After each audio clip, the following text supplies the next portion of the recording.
So in 1 minute, freeze. I think definitely the taxes need to be brought down, and if you look for cuts, I think we need to go across the board with each department and ask each department individually to contribute to the cuts. Not one department specifically can bear the burden of reducing the tax burden on each individual in the city. So ultimately we have to go to each department and challenge them. We need to bring the budget down. Times are tough, and not just our local economy or state economy, but our national economy, and everybody's going to have to reduce in these situations.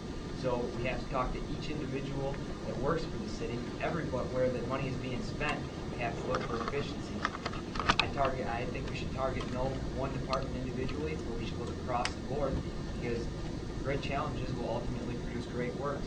So if we talk to each department head, each supervisor, and each employee all the way down the line, everybody gets working together on this. That's what we need to do. Basis coming into our budget through tax incremental finance revenue. You have to remember, when looking at the budget, there's $68 million in the budget. $33 million comes from property taxes.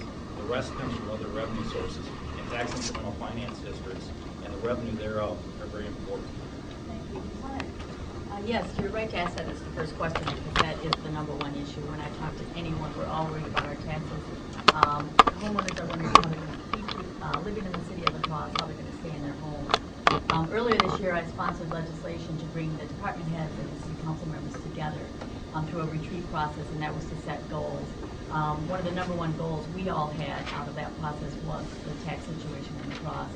I think there is something that together we can do to work on this issue, and I hope that we proceed with these meetings in the future and work on this.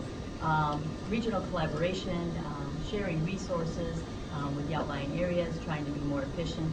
I think those are all things that will come into play as we look at this issue. We do have to do something. Thank you.